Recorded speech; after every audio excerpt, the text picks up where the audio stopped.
అరే అవతలుంది మా డాంగ్ సియోక్ రా. అయితే ఆయన కొరియాలోనే మెగాస్టార్ రా.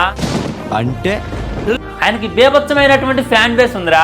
అంటే ఎస్, నిన్నటి కాదు మొన్నట్టుండి ఇదే సిచ్యువేషన్ అనమాట.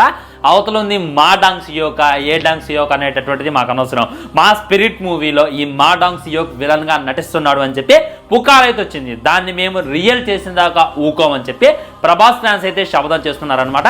మొన్నటిదాకా ఒక 3000 4000 తన ఇన్స్టాగ్రామ్ లింక్ కింద కామెంట్స్ అయితే ఉండేదన్నమాట, కామెంట్స్ కింద. సో ఇప్పుడు ఓపెన్ చేసి చూసుకున్నట్లయితే దాదాపు lakhs ఆఫ్ కామెంట్స్ అయితే రావడం జరుగుతుంది. అందులో మనం అబ్జర్వ్ చేసినట్లయితే ఇప్పుడు మన తెలుగు రాష్ట్రాల్లో ఉన్నటువంటి తెలుగు యువత అంతా కూడా ఆ కామెంట్ బాక్స్లో ఉంది ఫ్రెండ్స్. కామెంట్స్ ఒకసారి చదవండి. ఈ స్పిరిట్ సినిమాలో నువ్వు నటించు, స్పిరిట్ సినిమాలో నువ్వు నటించాల్సిందే, మా డాంగ్ సియోక్ మా ప్రభాస్ అన్నతో నువ్వు తలపడగలవా అని చెప్పి ప్రభాస్ ఫ్యాన్స్ అయితే తనతో ఓపెన్ ఛాలెంజ్ చేస్తున్నారు అనమాట. తనే కన్ఫ్యూజ్ అవుతున్నారు అనమాట. మొన్నటిదాకా నాకు ఇండియా నుండి కనీసం ఫ్యాన్ బేసే లేదు, అసలు ఎవరు వీళ్ళంతా, ఎక్కడి నుండి వచ్చి నాకు ఇలా కామెంట్ చేస్తున్నారు అని చెప్పి తను ఖచ్చితంగా అనుకుంటాడు ఫ్రెండ్స్. ఆ రేంజ్లో ప్రభాస్ ఫ్యాన్స్ అయితే హల్చల్ సృష్టిస్తున్నారని చెప్పుకోవచ్చు అనమాట. ఒకసారి వెళ్ళి ప్రతి వీడియో కింద చూడండి, ప్రతి వీడియో కొంత ఈ విధమైనటువంటి కామెంట్లే వందలాది కామెంట్లు వేలాది కామెంట్లుగా వచ్చి పడుతూ ఉన్నాయి అనమాట. ఇంకా ఆయన అయితే కొన్ని వీడియోస్కే కామెంట్స్ కూడా హైట్ చేసుకోవాల్సిన సిచ్యువేషన్ అయితే వచ్చింది.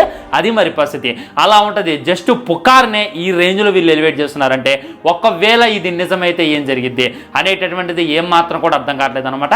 సో ఈ మా డాంగ్ సియోక్ గురించి ఆల్రెడీ నేను ఒక వీడియో చేసిన అనమాట. ఈయన కొరియాలో చూసుకున్నట్లయితే ఒక మెగాస్టార్ అనమాట. ఏనంటే అందరు ఎందుకు ఎక్కువ ఇష్టపడతారనంటే ఆ మొహం చూసినప్పుడు ఒక రకమైనటువంటి భయం కలిగిద్ది మనకి, ఆ మొహం చూసినప్పుడు ఒక రకమైనటువంటి ఫియర్ కలిగిద్ది. ఇతను హీరోనా విలనా అనేటటువంటి కన్ఫ్యూజన్లో కూడా అభిమానులు పడిపోతారు. అలా ఉంటుందన్నమాట తన యాక్టింగ్. తను గుద్దేటప్పుడు ఎక్కడ కూడా అదేదో గ్రాఫిక్స్ లా గుద్దుతుండో, అదేదో కావాలని గుద్దుతుందో, అదేదో యాక్టింగ్ చేస్తూ గుద్దుతుండో అనేటటువంటి ఫీలింగ్ కలుగుతుంది. నిజంగా ఆ పంచ్ పవర్ అంత పవర్ఫుల్గా ఉన్నట్టు అనిపిస్తుంది. చూసుకున్నట్లయితే 5 అడుగులు ఉంటాడు అనమాట మనుడు, అటు ఇటుగా వెయిట్ బాగానే ఉంటాడు. అయినప్పటికీ ఆ కొరియన్ వాళ్ళందరికీ పిచ్చెక్కించుండో, కొరియన్ వాళ్ళకి ఎక్కించినవే కాదు తెలుగు రాష్ట్రాల్లో ఉన్నటువంటి యువత కూడా పిక్కిచ్చేటటువంటి ప్రయత్నం చేస్తుంది అనమాట. నిన్నే ఆయనకు సంబంధించిన కొన్ని వీడియోలు అయితే చూడడం జరిగింది.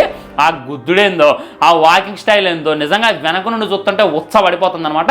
ఇక బాడీ ఆ టాటూలు అయితే వేరే లెవెల్ అనిపించింది. నిజంగా ఈయన స్పిరిట్ మూవీలో నటిస్తే వేరే లెవెల్ ఉంటుంది ఫ్రెండ్స్.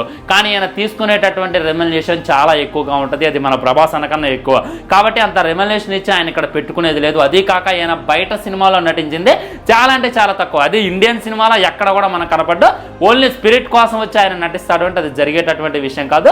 సో స్పిరిట్ సినిమా ఏదైతే ఉందో 1000 కోట్ల పెట్టుబడి బ్రో, ఆ మాత్రం పెట్టలేరా అని అంటే హీరో కన్నా విలన్కి ఎక్కువ రెమ్యునరేషన్ ఇవ్వలేరు కదా. మళ్ళీ ఇచ్చినప్పుడు ఆయనకి స్టోరీ నచ్చాలి, స్టోరీ నచ్చి ఆయన నటించాలి. ఇవన్నీ జరిగితే మటుకి బాక్స్ ఆఫీస్ షేక్ అయితే. ఆల్రెడీ ఇంకో వీడియో చేసిన మన ఛానల్లో ఉంది, క్లిక్ చేసి ఆ వీడియో చూసేటటువంటి ప్రయత్నం చేయండి, ఒక క్లారిటీకి రండి.